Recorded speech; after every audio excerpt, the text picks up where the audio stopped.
Hello, everybody, and thank you for tuning in to the Liberty Report. With me today is Chris Rossini, our co-host. Chris, welcome to the program.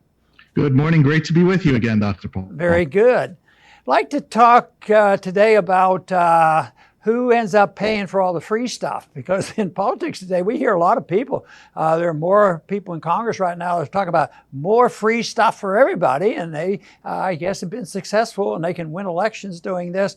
But one thing that they never answer, occasionally they're asked the question, but you never hear a clear-cut answer. Who pays for this? How do they do this? And it's not just one little thing. It's perpetual. It's guaranteed incomes and medical care, the whole work. And but they never say who pays for it. You know, it reminds me of a statement that was made many years ago and still used. There's no such thing as a free lunch, and that is true, except there is somebody that's going to pay. Some people get it and think they're having the benefit, and they think it's for free. But the irony is, as we'll try to make our case for it, is that even those who are getting the free stuff end up paying for it in the end. But somebody has to pay. Somebody has to suffer the consequence. It's never a zero-sum game that everybody's happy about this. It doesn't work like the marketplace.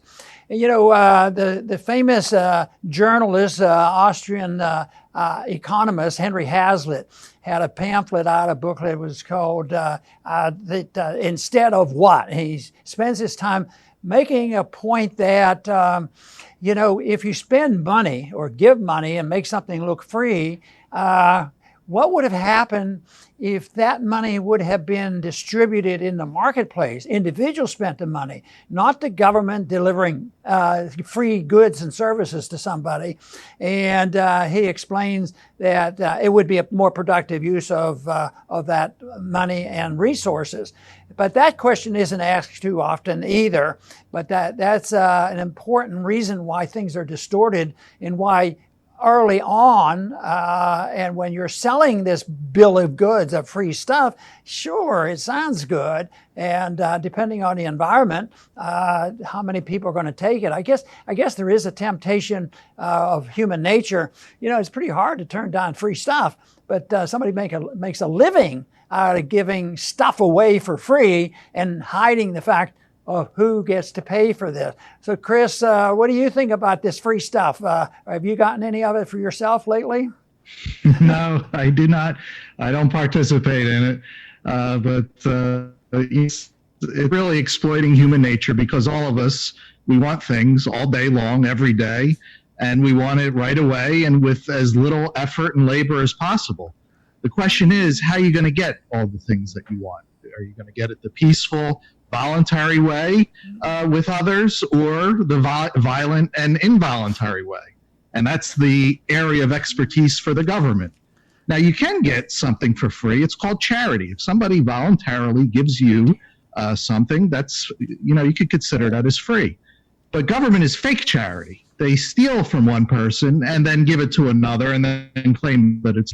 And Murray Rothbard once made a quip about it that, you know, anybody could be conspicuously compassionate if somebody else is paying the cost of it. And that's what we have. Anything from government is not free.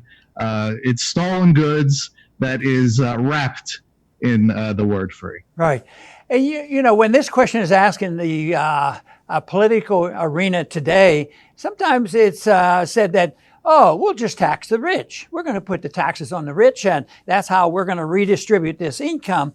But, you know, if you think about that, the rich seem to do pretty well. You know, even when there's tax reform to soak the rich, and everybody would say that they would like to be able to do it, but it's not quite so simple. Besides, all that free stuff couldn't be paid for by only taking it from the rich and the successful people. If you took it from the people who were living off the government with special deals, that's different. But if you take it away from a productive society, then there is another cost that everybody suffers from. But the taxes will not be the answer. And that's what some of them talk about glibly.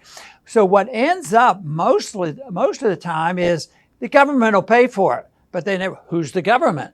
Oh, well, they'll take care of it. And there are even some of the candidates now are saying, they can print the money. and it's so absurd to think that it's out in the open, because that's exactly what they do. And they print money and they sell bonds and they finance the debt. They delay the payments, but it's also,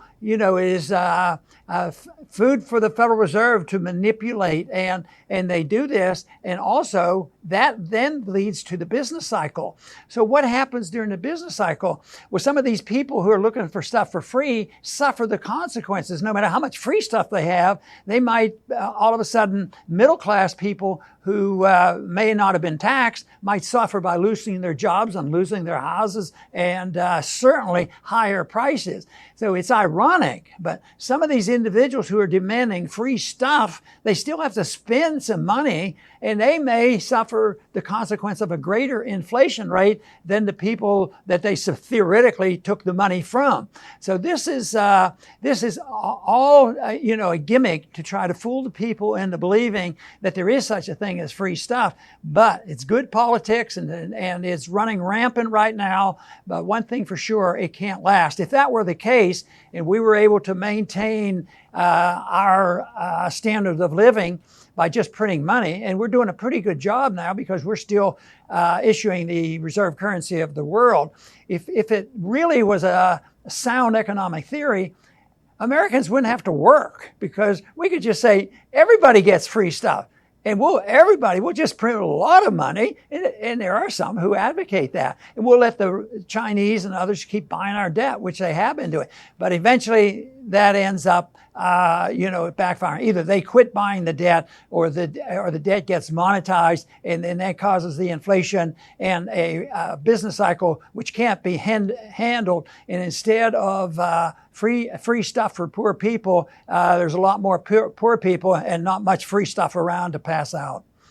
That's right, Dr. Paul. And earlier you mentioned the great Henry Hazlitt, and I recommend everyone watching this to look up Henry Hazlitt, read everything that you could get your hands on, but especially Economics in One Lesson, because he really drills home, the seen and the unseen. What is not seen?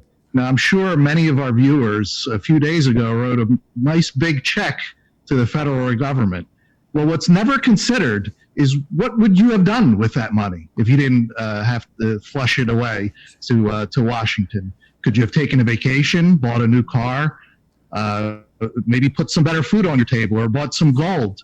None of that is ever considered. It never enters anybody's mind. What you could have done is, you're not even supposed to think about it.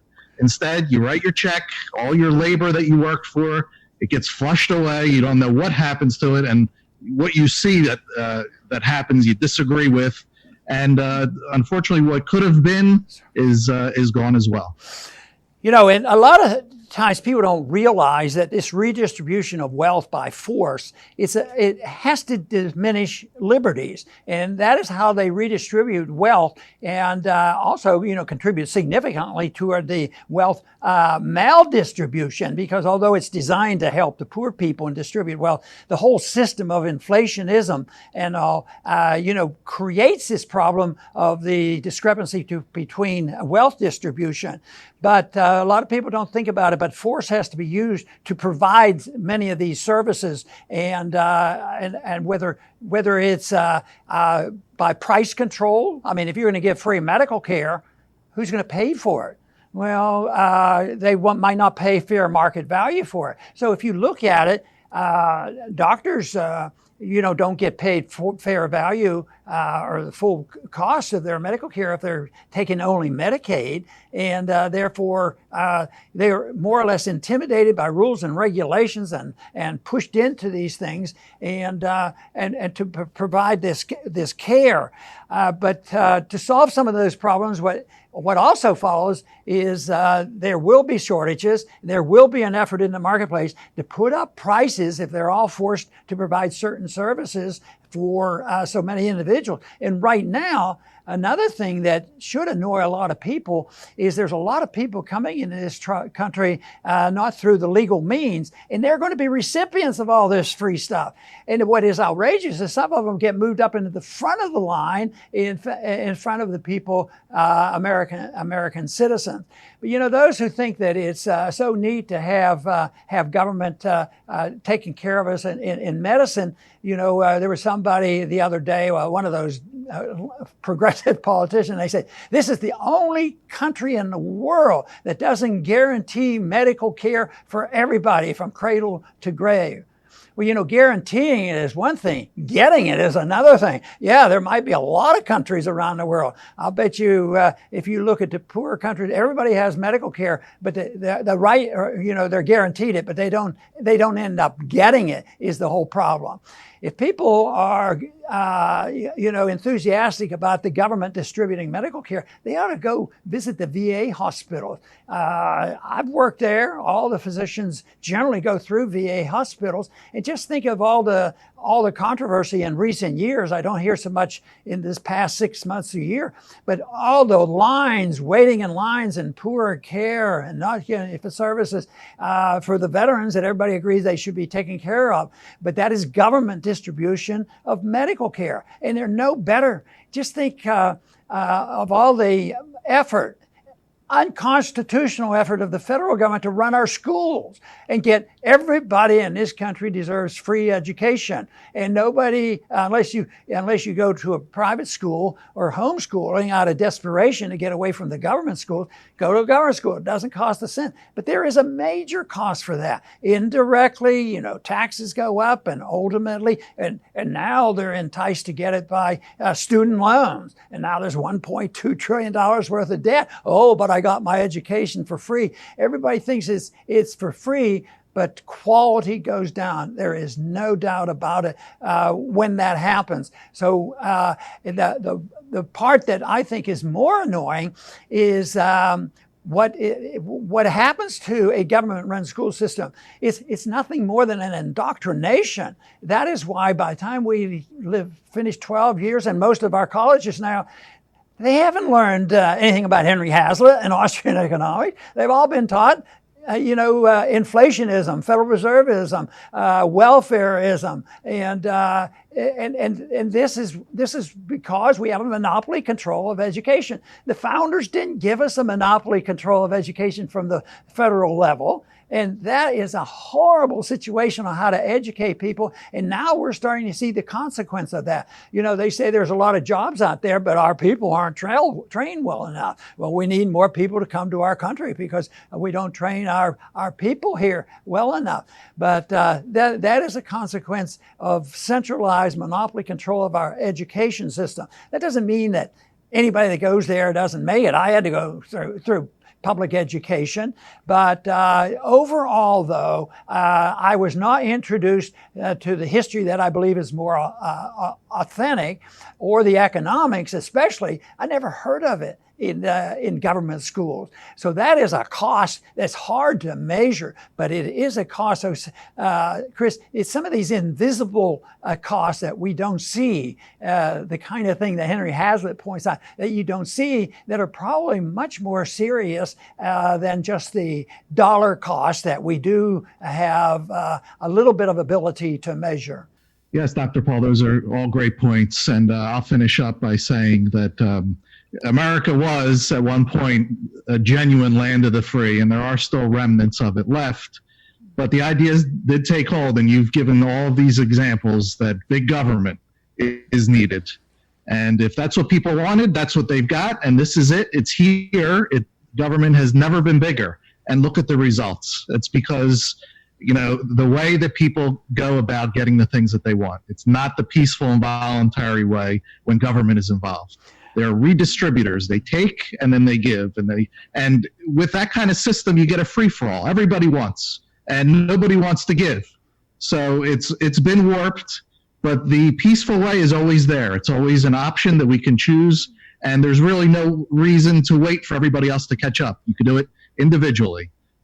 Deal with people in a peaceful manner, voluntary, trade, and don't look to take from them just to get what you want. Yes, and I want to mention something that's a little bit different than an economic cost that I think is important, and this is a personal opinion. And that is when you get stuff easily, if a kid gets it and he's a spoiled kid and you receive things, but you're never required to work hard and produce something, I believe it leads to a sensation, a feeling of lack of self-esteem.